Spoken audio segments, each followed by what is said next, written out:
Estamos com o nosso amigo querido pastor Hugo Meira. Bom dia, pastor. Bom Tudo dia, bom? Hector, da Rádio Filho Brasil. Para nós é uma alegria estar aqui nesta manhã para poder participar desse programa. Deus abençoe a todos os ouvintes aí que estão nos ouvindo nesse momento. Que Deus abençoe a todos e encontre todos na paz do Senhor Jesus nessa manhã, gente. Isso aí. Como que foi tua infância, pastor Hugo? Como é que foi? Você é da onde?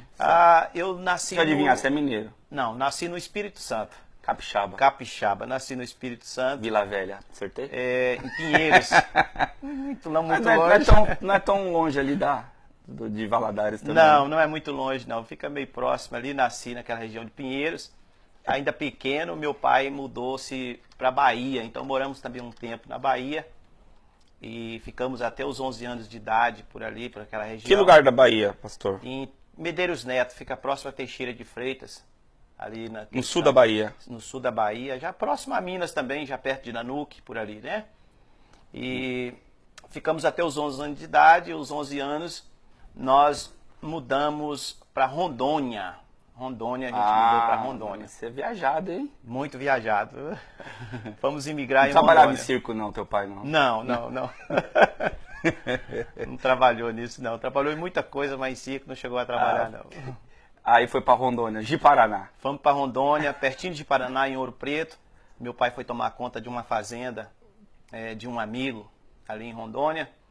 E a gente passou uma temporada muito grande, mais ou menos 13 anos, tomando conta dessa fazenda dele.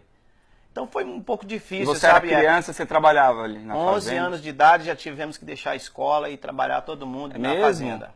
Não tinha Você não escola. estudou depois mais Não, eu vim na estudar... fazenda lá? Não tinha escola na fazenda? Nesse período dos 13 anos não estudei, só trabalhando, ajudando meu pai na fazenda, cuidando ali daquelas terras. E depois, posteriormente, depois que eu voltei a estudar novamente, mas nessa época de 13 anos ficamos isolados praticamente. Ia praticamente uma vez por mês na cidade, porque era um pouco distante, muito difícil ainda naquela época. Então ficamos ali 13 anos praticamente quase todo ali naquela fazenda trabalhando. Você ficou ali. até com quantos anos? Você estava com 11? Vamos ver se eu sou bom de matemática. Até 22. Até os 22. Tô bom de matemática. E como é que foi?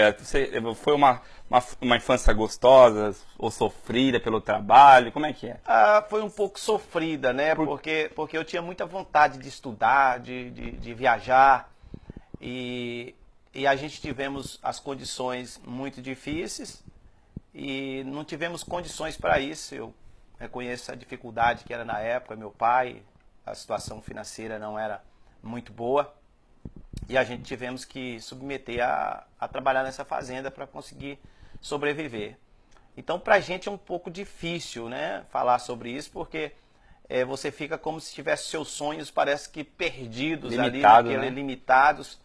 Mas o que a gente vê no resultado de tudo isso, sabe, Hector, é a mão de Deus, a fidelidade de Deus para com a gente e o que Deus tem na vida das pessoas, nada pode parar. Conta pra gente como é que você chegou nos Estados Unidos, como que foi as dificuldades, como é que aconteceu? Conta pra gente. Olha, Hector, a dificuldade eu acredito que todos encontram quando chega aqui uma cultura diferente do nosso Brasil, a língua diferente que é o inglês, que a gente chega, a maioria de nós não falamos o inglês. Então você encontra muitos obstáculos, muitas dificuldades, até porque quando eu cheguei aqui foi no ano de 2000, a primeira vez que eu vim. 2000. E não tinha tanta gente aqui, tantos brasileiros. Você veio direto para Filadélfia? Como é que Não, foi? eu vim direto para Riverside, ali para Delran, Riverside. Tinha um primo, alguns conhecidos que moravam ali, eles me ampararam ali. Então a gente, onde chegou, foi o lugar que a gente encontrou para poder ser amparado por alguém. Dizem que naquela época tinha mais brasileiros em Riverside do que aqui em Filadélfia, né? Sim, aqui em Filadélfia tinha poucos ainda brasileiros, era pouquinho comércio que tinha aqui, estava iniciando ainda alguns comércios, mas a maioria dos brasileiros estava centrado aqui nessa região, era ali em Delran, ali no Hunters Glen, por ali naquele meio ali de Riverside. Teve Chase. Ainda até hoje, nós temos brasileiro demais que tem Chase. Teve Hancocas. Chase na época era a gente fazia uma separação assim entre a gente mesmo, né? Entre os brasileiros mesmo, dizia que os que moravam em Tebetês eram os classe A, né? Ah, o Os que Hunters Green. moravam no Hunters Green era a classe mais inferior. Entendi. Até porque era mais caro o Tebetês na época. Até hoje. Então assim, hoje já está tudo normal, né? Mas era só coisas da gente mesmo, não era nada. Era nada. E, nada em os relação brasileiros que a estavam em isso. Filadélfia era classe D, então. E porque o pessoal lá tem aqui esse negócio, você fala, ah, onde você mora? Você tá em Filadélfia, eu não gosto nem de ir lá, né? O pessoal que mora em New Jersey, Mas né? geralmente também aqui Eu em morava em New Filadélfia, Jersey. a gente tem igreja em Riverside também. Eu quero até aproveitar a oportunidade de mandar um abraço ao nosso pastor presidente, pastor Mateus Silvino Gomes.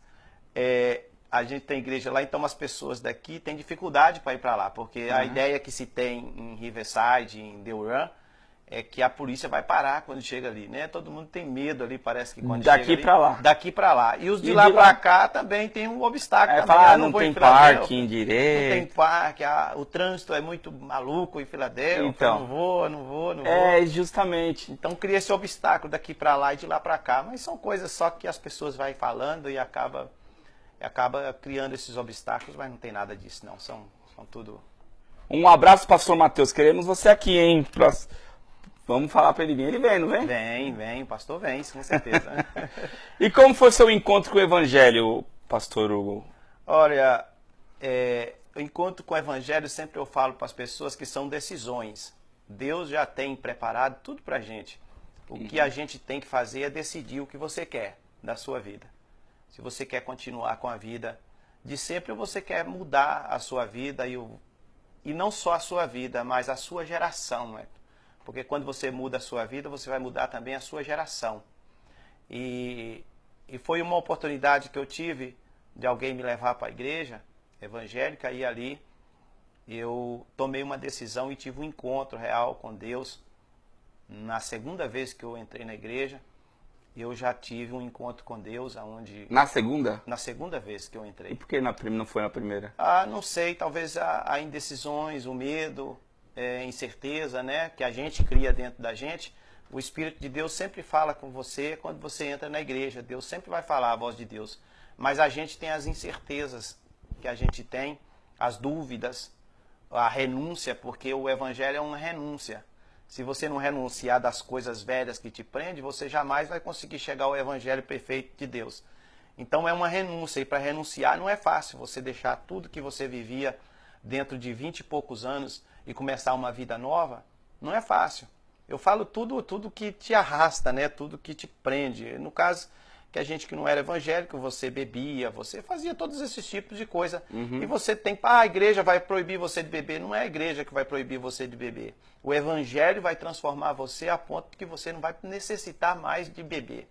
Porque a bebida é para trazer uma alegria momentânea. Eu falo disso com certeza. Não preenche o vazio que está no Porque coração. eu já bebi, né? Eu já tive uma vida no passado que foi dessa forma. Então, é uma alegria momentânea. Que no outro dia você vai amanhecer da mesma forma ou pior, porque vai amanhecer de ressaca ainda assim. E vai amanhecer pior. Mas o Evangelho de Cristo, ele vai lá na alma. A Bíblia diz que ele vai lá entre as juntas e medulas e é o único que faz discernir o coração do homem. Então, que tem o poder para discernir. Então, esse Evangelho é o que transforma a vida da gente e traz uma alegria permanente. Permanente. Uma alegria permanente, não é uma alegria momentânea. Essa é a diferença. Então, para você fazer isso, você tem que ter renúncia. E uma coisa mais difícil para nossas vidas, nos dias de hoje, é renunciar. Ninguém quer renunciar. Quer vir, mas quer arrastar. É a maior dificuldade que a gente encontra. Às vezes, as pessoas vêm para o Evangelho, mas quer arrastar um monte de coisas que não pode arrastar. Do velho Jesus homem. diz, deixa lá, né? Mas você acha que tem esse negócio assim, porque eu sou evangélico também, desde criança, e sempre tem aquela pessoa, ele vai na igreja, ele é batizado e tal, mas a gente não pode falar mal porque ele não é convertido, vamos orar para... O que é isso? Que é para você, no teu ponto de vista? Você vai na igreja, mas você ainda tem aquela paixãozinha no mundo, acho que você não... Tipo assim, você não pode frequentar a igreja e tá um pé lá, um pé cá. Ou não, você tem que ser completo. Ou você pode ir na igreja e esperar a conversão chegar. Como é que é? Jesus sempre falou que ele não quer a gente pela metade, ele não divide a gente com ninguém. Porque Jesus é como se fosse um senhor ciumento, ele tem ciúme dos seus filhos, né? A Bíblia também diz, o próprio Jesus dizendo no Evangelho de Mateus, que nós não podemos servir a dois senhores. Porque quando você serve a dois senhores, você está agradando a um e desagradando a outro. E qual desses senhores você vai estar agradando? Então, a dificuldade que tem em relação a isso é a incerteza que você tem de não quer deixar as coisas do mundo, mas também não quer deixar as coisas de Deus. Eu costumo dizer muito de Pedro, quando Pedro nega Jesus, Jesus foi preso, mas ele correu e entrou no pátio ali do sacerdote. Então ele estava no pátio e as pessoas vendo ele, dizendo assim, você é um deles, você parece com ele. Ele, não sou eu, não conheço Jesus, não conheço quem vocês estão falando. Na verdade, ele não queria perder Jesus de vista, porque onde Jesus estava, ele estava olhando para Jesus. Só que também ele não queria se identificar quem ele era. Para não morrer, né? Então tem muita gente assim, ele não quer perder Jesus de vista, mas também ele não quer trazer identificação. Eu sou e tudo e tal, é bom ir lá, mas não quer também em se identificar. Então você ou mergulha, não tem como você entrar numa água e não molhar. É como se você entrasse num rio e você não quisesse molhar. É mais ou menos assim. E o que você acha sobre o fanatismo? Fanatismo já é uma coisa... A Bíblia sempre vai falar pra gente ser moderado, sabe? Em tudo você seja moderado. Em tudo. Então se a gente não tiver um controle emocional, ser moderado, porque tem muita gente que exagera, não é que Deus não usa ele, não é forma nenhuma disso. Eu não estou aqui para criticar ninguém, nem a religião de ninguém. Eu não vim aqui com esse objetivo. Mas tudo que é exagerado, ele passa a ser fanatismo. Em tudo na nossa vida. Tem gente que é fanático no trabalho. Tem gente que trabalha de segunda a segunda, ele é fanático no trabalho. Ele não controla. Ele deixa a família dele perecer, ele deixa os amigos perecer, ele deixa a igreja, ele deixa qualquer outra coisa pelo trabalho. Ele é fanático no trabalho. Então tudo que é fanatismo traz prejuízo para a sociedade, para a vida particular, para a vida familiar, para a vida religiosa. Tudo que é fanatismo traz... E assim também na igreja, se existe aquele fanatismo religioso, a pessoa perde o controle. Ele não tem um controle, ele não é sóbrio. A Bíblia sempre vai dizer para a gente fazer aquilo com consciência, para a gente ser sóbrio. Paulo vai dizer para nós fazermos um culto racional. O que é um culto racional? É um culto sóbrio, um culto que você está sabendo o que você está fazendo, sabendo conduzir a sua vida, sem exageros, mas também centrada na pessoa de Jesus Cristo. Eu acredito que quando você parece mais com Jesus, se aproxima mais de Jesus, você vai parecendo mais com ele. E o caráter de Jesus é incrível. Eu vinha conversando com meu amigo Fernandinho, que está aqui no estúdio também, a gente falando sobre isso. Quando você olha para Jesus e vê a forma que Jesus falava com as pessoas, isso te impacta. Você traz uma coisa em você que você não consegue entender, porque as pessoas falavam, quem é esse homem? Como que ele fala desse jeito? Então a gente tem que parecer mais com Jesus, para que a gente consiga não viver de aparência, porque no mundo de hoje, onde muitas pessoas têm vivido de aparência, a gente tem que procurar viver aquilo que a gente é, natural, como você é, o que eu sou aqui, o que eu sou lá na igreja, o que eu sou lá no trabalho, o que eu sou na rua. A gente tem que ser isso, não mais disso, porque nós não conseguimos disfarçar nada para ninguém. Então a gente tem que ser real e procurar se aproximar mais de Deus e parecer mais com Ele, com Jesus. É isso que a gente tem que ser. E você batizou? Como é que foi? Você já chegou, fez algum...